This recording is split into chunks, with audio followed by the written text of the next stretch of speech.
Hi, everybody. Welcome back to 16B.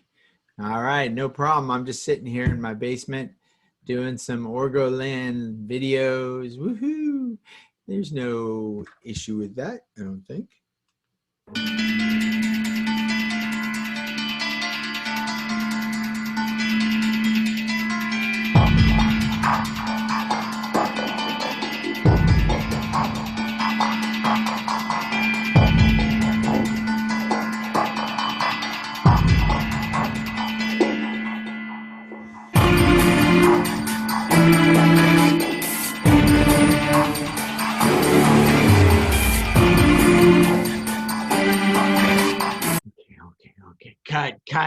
Cut the scary music.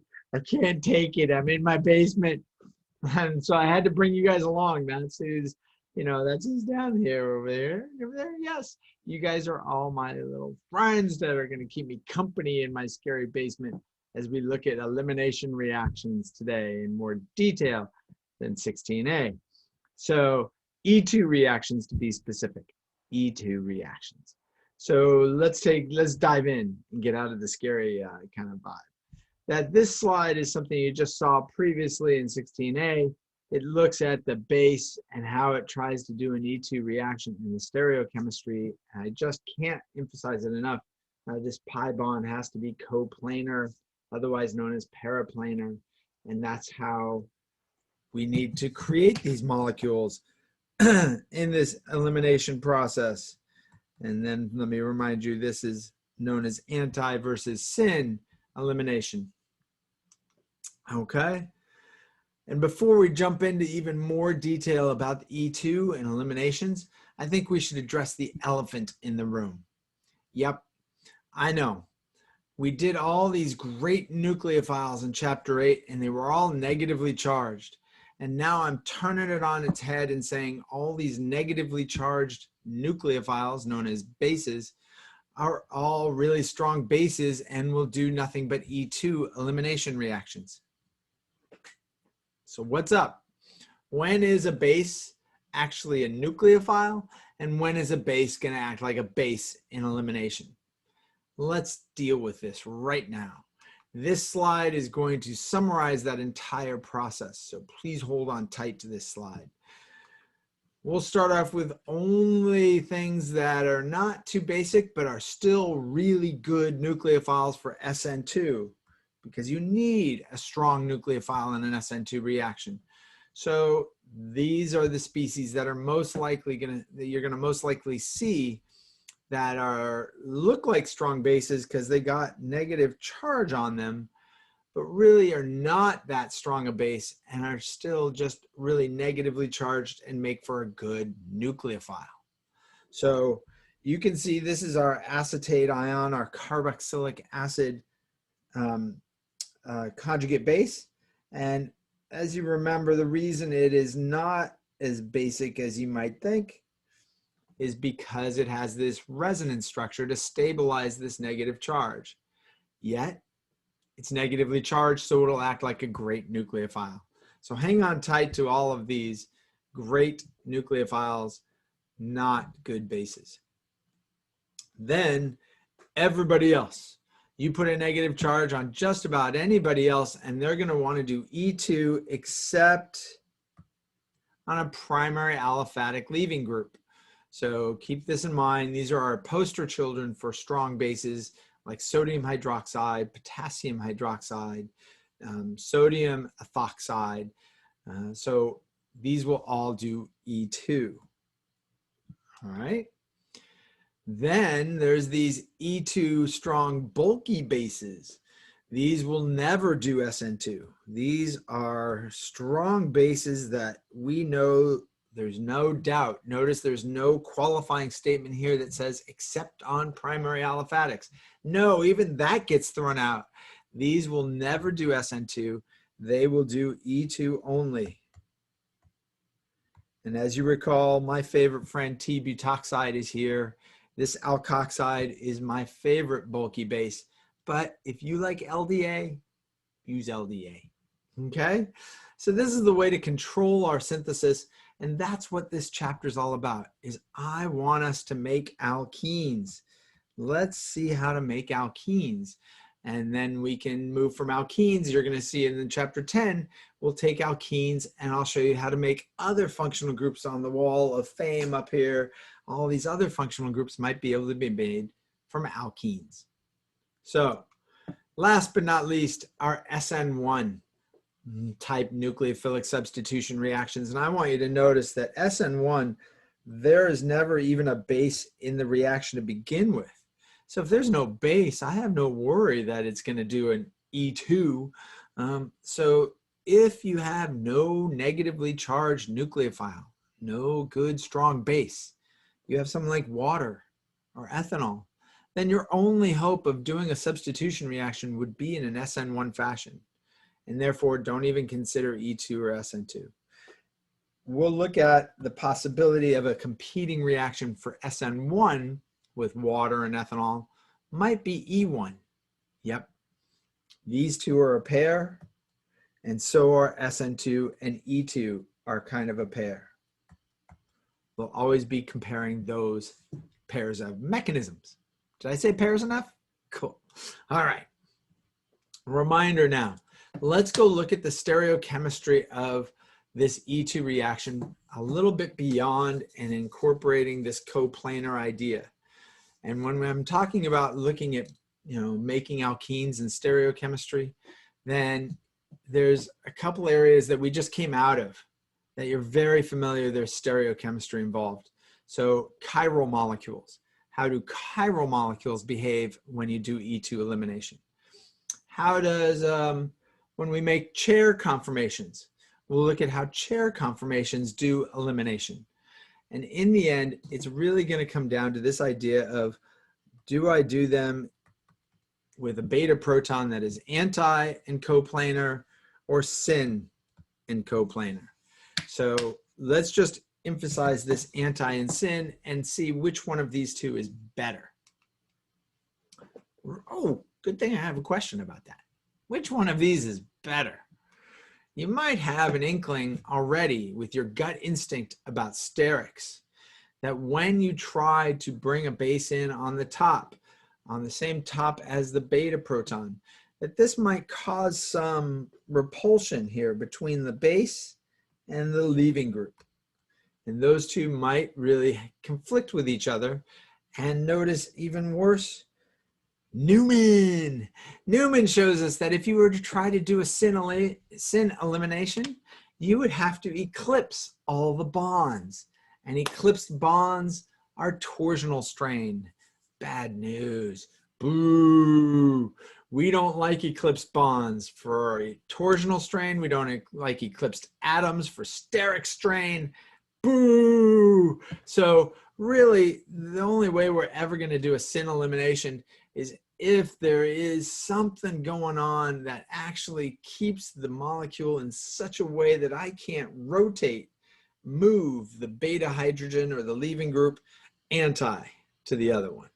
So if they're syn and I can't rotate it and make it anti, then I might be stuck with only the syn, and then I can do a syn elimination. So a molecule that might do that is something that's very rigid, no rotation whatsoever. So this cyclopropane ring is such a beast. So notice you can't rotate the cyclopropane ring, but this leaving group, dotted line leaving group, is on the same side as this beta hydrogen and this beta hydrogen. So really the only way that this molecule could do an elimination is if the base and the leaving group were on the same side, and therefore you would be doing a syn elimination on this molecule. Okay? But anti-coplanar. Oh, are we happy now? Look at the Newman projection for an anti-coplanar experience. That this beta hydrogen on the back carbon of the Newman projection is anti to the front leaving group. And that is stellar. We love anti-coplanar conformation. So now you can see why one maybe is better than the other. Okay, let's go anti. All right, So now let's dive into the world of chirality. How does chirality play an issue? Well, the issue with chirality is this molecule I've given you on the left here, this molecule has different chiral carbons. So it has 2 chiral carbons, which means, as you know, the total number of stereoisomers that are possible are 4 stereoisomers, some 2 diastereomers, and a partridge in a pear tree. No, just kidding. I couldn't wait to toss that in. So really, it's important for you to recognize that these stereoisomers, how do I rotate this to keep the bromide and the hydrogen, beta hydrogen anti to each other, could be different for each stereoisomer. There's no shortcut here. You just kind of have to start drawing them out. So here I've drawn out the first one down here is the RR enantiomer. And I've tried to draw it out in a little funky way, but notice I did keep the hydrogen and the bromide in the plane of the Jamboard, and the wedges and dotted lines are the other groups. So I am trying to sort of at least start with making sure these are both R for each chiral carbon, and that the Br and the hydrogen are in the plane of the paper. As you can tell, though, this would be a syn addition, and that's not good. So what I'd like to do is rotate this bond right here in the middle and pull that bromide on the bottom, as you can see, got pulled to the top in the plane. And when you rotate to the top, notice what happens to the position of the wedge and dotted line groups. They kind of switch places. I'm still R. I just rotated the molecule. I didn't break any bonds. But what I did by rotating now is I have my beta hydrogen in the anti-conformation with my leaving group. And in rotating, what I also did is make this phenyl group go from a dotted line to a wedge. And so now both phenyl groups are wedges, which means when you create your alkene, if they were both wedges sticking out to begin with, they will end up being on the same side when you're done. They have to be on the same side. So notice my final product for this alkene should show both phenyl rings on the same side. So please be careful. Just because I write a molecule and it says, and you spy the strong base and you're all excited, you're like, woohoo, I got E2 because this bromide is on a secondary benzylic. It's definitely going to go E2. Careful that you make sure that you orient the actual beta proton and the leaving group in the anti-conformation, and that might move some groups around and make them in different alkenes. Because what if I gave you the other diastereomer, the RS? So what if I kept the bromide the same? That's, the bromide's in the plane, so it's the same plane. And to make S, all I did is switch these 2 atoms from the R version to the S. And I put the pH, the phenyl group, in the back, dotted line. So now I have another stereoisomer, and I tried to do as little movement as possible. So I just switched 2 bonds and I have S. But the 2 bonds I switched now puts the benzene ring, the phenyl ring, dotted line. The other one's a wedge. So sure enough, when you get done with this reaction, you should draw 4 products for me. Excuse me, 2 products. 2 products for me, the E and the Z, with the benzene rings on the same side for Z and on opposite sides for E. Okay? So this will happen. I will get a mixture of products when I start playing around with chiral carbons. Please make sure you write them all. Having fun yet? Yes. Then please, let's think about this one. Take a second. I'll show you the answer in a minute. Take a second and see if you can determine which alkene is formed, if any. Do I even have all the right conditions? Which alkene is formed? And please try to redraw the original structure to put the hydrogen and the leaving group, the beta hydrogen and the leaving group, in the plane of the Jamboard or the plane of the screen, the plane of your paper, and then see how that manipulated the other groups so that you can produce the correct alkene. Okay, pause, go for it. Okay, hopefully you had a chance to really try and jot something down. Let's see if you got the same thing I did. So what I did is I rotated the BR a little bit up. That puts the hydrogen that was up in the plane of the paper dotted line and brings the CH3 out into a wedge on the left-hand side of my molecule. On the right-hand side of the molecule, I just took that hydrogen that was in the back and up, and I pulled it down into the plane of the paper. And what that did is rotate the T-butyl out and, Yes, T-butyl out and push the methyl back. Sorry, I got lost in my structures.